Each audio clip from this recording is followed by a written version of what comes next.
I finished this 5x7 painting, and I was really experimenting with a different color scheme on my palette to see if I could get some very stormy looking clouds. And recently I saw a video of the Sea of Galilee, and storm clouds were gathering, and you could see the rain coming down in the distance. And it was just so beautiful. I wanted to try to capture a little bit of that light. So I did this in my sketchbook, and I was pretty happy with the way the wave turned out and the way that the clouds kind of looming in the atmosphere turned out.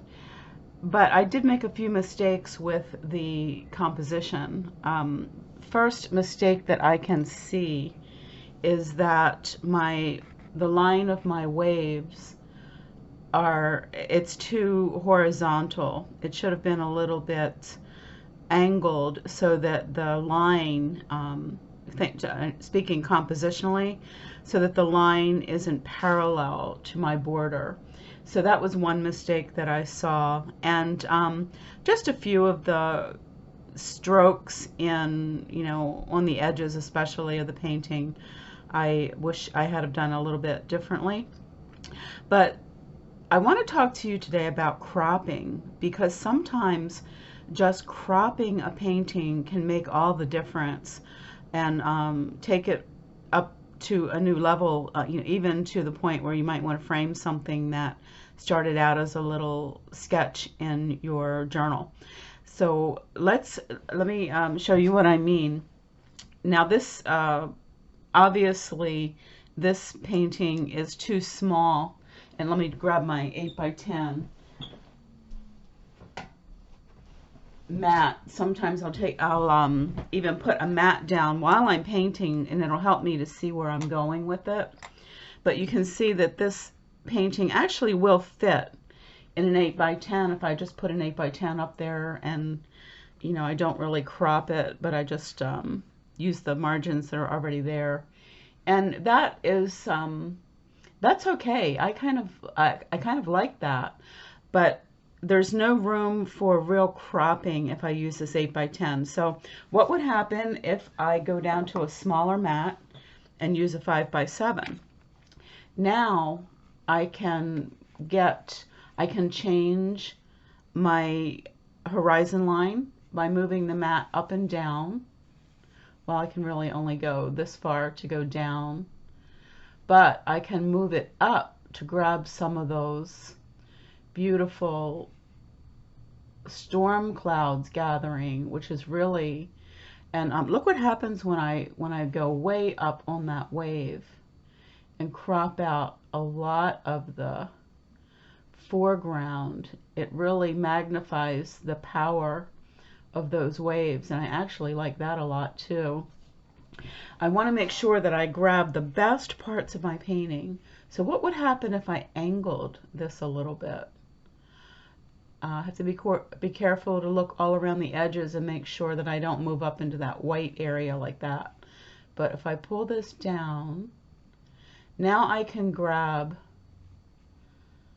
a big part of that stormy sky, and if I angle my mat, I can change the line of my horizon line, which is really here, but my focal point is this wave, and I don't want the line of this wave to be parallel to my borders, or I don't want it to be perpendicular to the sides, and I don't want it to be parallel to the top and bottom border. So if I angle this, look what happens to that wave.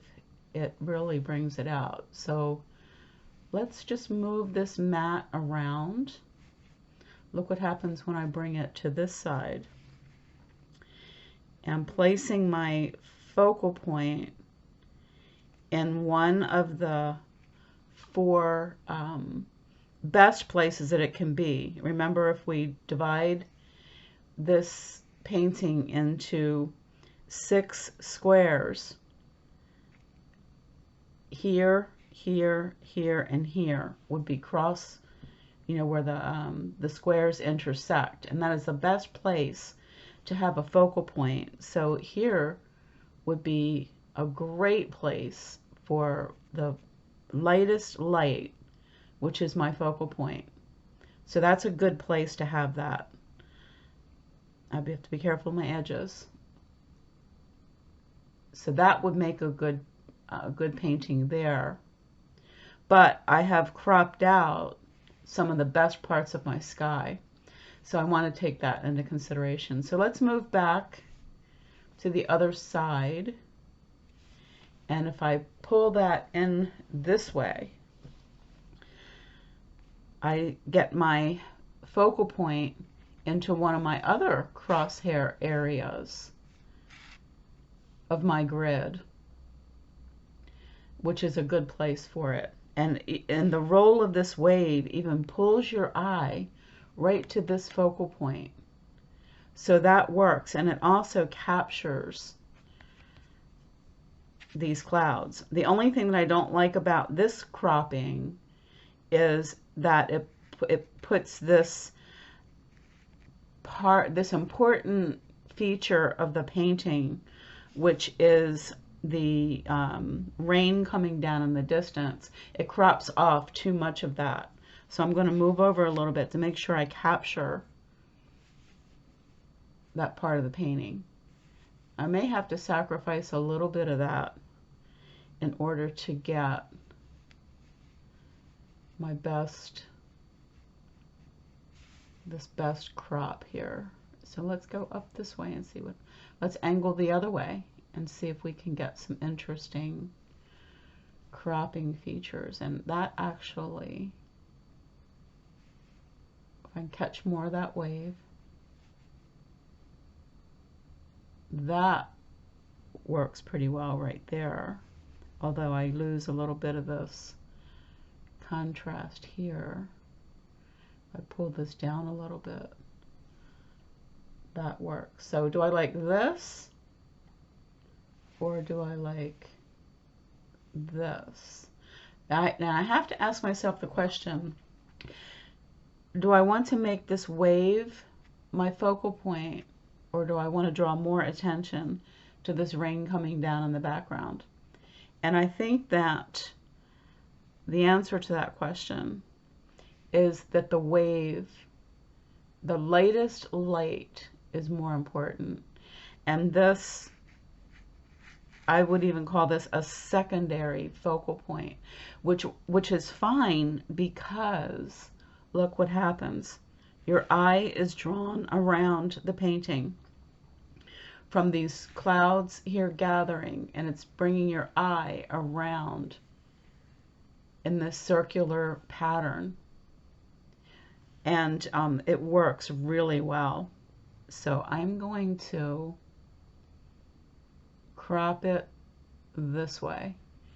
It takes a little bit of thought, and you want to be thinking about some of the, you know, I don't like to use the word rules in painting, but just certain things work and certain things don't. So I want to use these ideas to my best advantage. All right, so here's where we're going to be. And I want to take a just a pencil and hold this map down, and I want to just draw in the lines where I'm going to crop this painting. And I'm going to go use my paper cutter and cut this down to size, and I will be right back. Okay, we're back, and the next thing that I want to do, now that I have cropped my painting down to the size that I need for the frame, I'm going to use a 5x7 frame. It has the frame, the mat, and it comes with glass, which I really like. But for the sake of glare, I'm going to put the glass aside just for a moment and just work with the matte and the picture. So the next thing we want to do is take a fairly long strip of this acid-free masking tape, and I'm just going to eyeball it and get a piece that's long enough to just about go across my entire painting. And I'm going to fix it to I had a little painting on the back side of this one, so that it's about 50% on the painting and 50% of it is exposed, so that I can line up my mat